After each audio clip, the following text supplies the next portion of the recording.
नमस्कार, मैं हूं राहुल शर्मा। आप देख रहे हैं SPL 9 न्यूज। स्वागत है आपका हमारे इस खास प्रोग्राम में। प्रोग्राम की शुरुआत बंगाल चुनाव से। बंगाल में इस वर्ष विधानसभा चुनाव होने वाले हैं और चुनाव से पहले तमाम तरह के समीकरण बन रहे हैं। लेकिन आपको बता दूं कि इस बार का बंगाल चुनाव अपने आप में बहुत बड़ी अहमियत रखता है, क्योंकि इस बार बीजेपी और टीएमसी के बीच कांटे की टक्कर तो देखने को मिल ही रही है। लेकिन इस बार सबसे बड़ा जो वोट बैंक है वो है मुस्लिम समुदाय, और मुस्लिम वोटर्स को लुभाने के लिए टीएमसी, असदुद्दीन ओवैसी, पीरजादा अब्बास सिद्दीकी, ये तीनों ही नेता कोशिश कर रहे हैं। लेकिन आपको मैं बताऊंगा कि आखिरकार इस चुनाव में किसको फायदा पहुंचता है और जो मुस्लिम वोटर्स हैं वो किसके साथ जाते हुए नजर आ रहे हैं, और मुस्लिम वोटर्स का ये फैसला किस राजनीतिक पार्टी के लिए बहुत बड़ा फायदेमंद साबित होने वाला है। दरअसल मैं आपको बता दूं कि अब की बार जो खबर मेरे पास सामने आई है, जो समीकरण बता रहे हैं वो ये है कि पश्चिम बंगाल चुनाव में मुस्लिम वोटर्स अब की बार ओवैसी के साथ जा सकते हैं, क्योंकि ओवैसी ने जो मैसेज दिया है उत्तर प्रदेश में मुस्लिमों को लेकर, और बिहार विधानसभा चुनाव में भी मुस्लिम वोटर्स ओवैसी के साथ गए थे, तो यहाँ पर बंगाल चुनाव में भी ओवैसी गेम चेंजर बन सकते हैं और ओवैसी के साथ मुस्लिम वोट बैंक जाते हुए नजर आ रहे हैं। भले ही टीएमसी इस कोशिश में थी कि मुस्लिम वोट बैंक उनके साथ आ जाए। पीरजादा अब्बास सिद्दीकी जो पहले ममता बनर्जी के साथ खड़े होते थे और अब उन्होंने अलग पार्टी बनाई थी, वो ये सोच रहे थे कि मुस्लिम वोटर्स उनके साथ जाएंगे, लेकिन मुस्लिम वोटर्स डिवाइड हो गए और मुस्लिम वोटर्स यहाँ पर जाते हुए जो नजर आ रहे हैं वो है असदुद्दीन ओवैसी के साथ। और असदुद्दीन ओवैसी के साथ ये मुस्लिम वोटर्स जा रहे हैं, और फायदा किस राजनीतिक पार्टी को होगा अब आप ये समझिए। दरअसल इस चुनाव में राजनीतिक पार्टी जो है जिसको फायदा हो रहा है वो है बीजेपी। दरअसल बीजेपी को फायदा इसलिए हो रहा है क्योंकि टीएमसी का वोट बैंक कम हो रहा है, पीरजादा अब्बास सिद्दीकी उनके वोट शेयर गिर रहे हैं, और यहाँ पर फायदा पहुंचा रहे हैं असदुद्दीन ओवैसी बीजेपी को। जैसा कि बिहार के विधानसभा चुनाव में भी देखने को मिला था कि असदुद्दीन ओवैसी की तरफ मुस्लिम वोटर्स की संख्या बहुत ज्यादा थी और बीजेपी को बिहार चुनाव में फायदा हुआ। ठीक उसी तरह से बंगाल में भी इस बार समीकरण ये बता रहे हैं कि असदुद्दीन ओवैसी के साथ मुस्लिम वोटर्स जाते हुए नजर आ रहे हैं, और मुस्लिम वोटर्स का ये कदम बताता है कि बंगाल चुनाव में बीजेपी जीत की तरफ आगे बढ़ चुकी है। असदुद्दीन ओवैसी इस पूरी कोशिश में है कि मुस्लिम वोट बैंक को अपनी तरफ किसी भी तरह से किया जाए, और यहाँ पर जो मुस्लिम वोटर्स हैं वो भी बढ़ रहे हैं। दरअसल पहले क्या हुआ करता था, जो मुस्लिम वोटर्स हैं वो एक तरफा जो जाते थे वो टीएमसी के साथ जाते थे, लेकिन अब की बार टीएमसी से अलग हो गए पीरजादा अब्बास सिद्दीकी, और उसके बाद यहाँ पर असदुद्दीन ओवैसी की भी एंट्री बंगाल चुनाव में हुई। तो ऐसे में मुस्लिम वोटर्स का पूरा सियासी गणित ही बदल गया, और सियासी गणित बदलता है तो जाहिर सी बात है किसी एक पार्टी को फायदा पहुंचता है और किसी एक पार्टी को नुकसान पहुंचता है।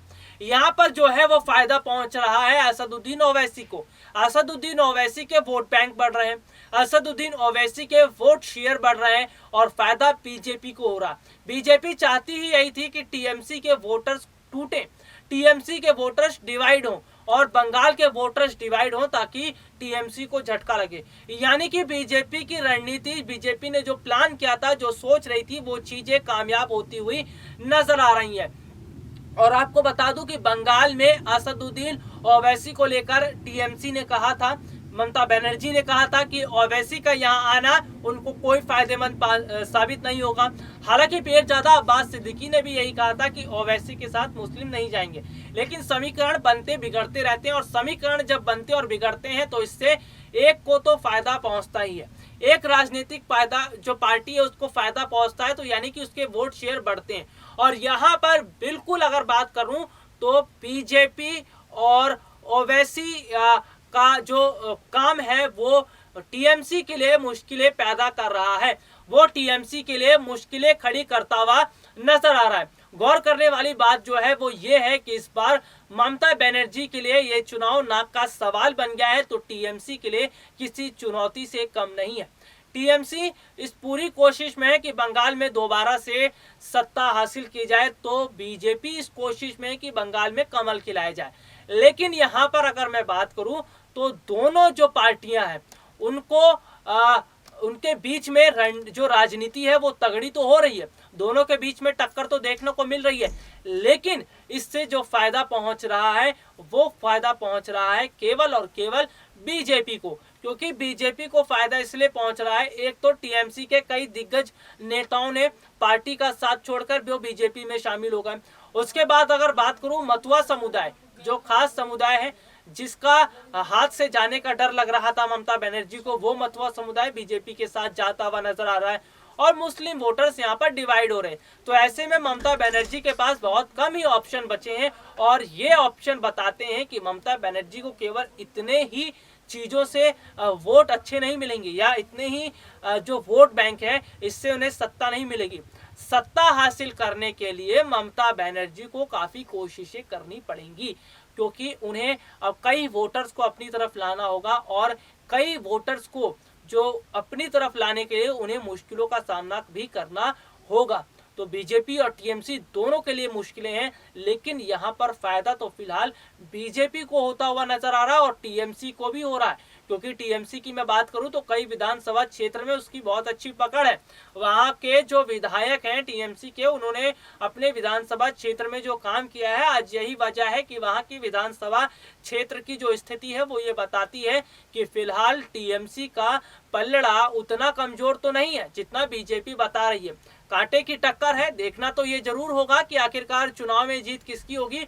लेकिन सबसे बड़ी बात है जो आपको मैं यहाँ पर ये बता दूं कि फिलहाल जो स्थिति बनी है वो ये है कि अभी असदुद्दीन ओवैसी का जो कदम हुआ है, उन्होंने बंगाल में जो अपने उम्मीदवार उतारने का फैसला किया है, बंगाल विधानसभा चुनाव में उतरने का जो फैसला किया है, इसका सीधा सीधा फायदा असदुद्दीन ओवैसी को मिल रहा है और मुस्लिम वोटर्स ओवैसी की तरफ जा रहे हैं।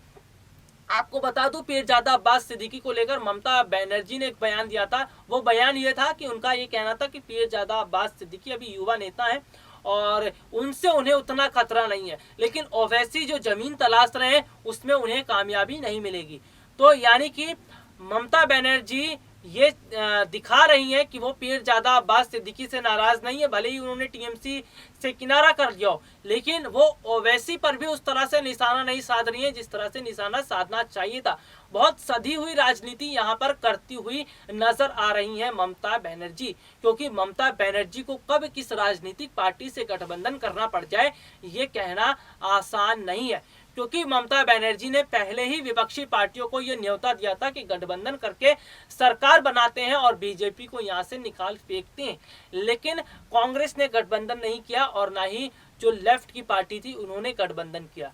तो ऐसे में ममता बनर्जी यहाँ पर अकेली पड़ गई हैं, लेकिन अकेले रहते हुए भी पूरा मोर्चा उन्होंने संभाल लिया है और अपने जो विधायक हैं उनको काम पर लगा दिया है। पार्टी का प्रचार प्रसार विधायक उनके कर रहे हैं, लगातार चीजें यहाँ पर नजर भी आ रही हैं। और सबसे बड़ी बात जो है वो ये है कि बंगाल चुनाव की जो विधानसभा की 294 सीटें, इसमें से 200 से ज्यादा सीटें जीतने का दावा ममता बनर्जी ने किया है। हालांकि इस दावे में कितनी सच्चाई है ये आने वाला समय बताएगा, लेकिन फिलहाल जो स्थिति है क्या बता रही है वो मैं आपको बता देता हूँ कि ममता बनर्जी के दावे में कितनी सच्चाई है।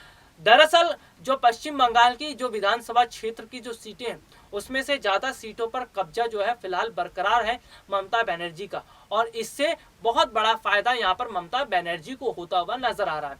हालांकि अगर मैं बात करूं तो बीजेपी की तरफ से भी यही दावा किया गया है कि 200 से अधिक सीटें आएंगी, लेकिन बीजेपी का दावा थोड़ा सा कमजोर नजर आ रहा है। उन्होंने बयान तो दे दिया लेकिन उस तरीके से जो कॉन्फिडेंस होता है, आत्मविश्वास होता है, वो आत्मविश्वास नजर नहीं आ रहा। अगर आत्मविश्वास नजर आता तो बीजेपी ये फैसला कर लेती कि नंदीग्राम सीट से किस बीजेपी उम्मीदवार को चुनाव लड़वाना है और वहां से वो शुभेंदु अधिकारी को जरूर खड़ा करती।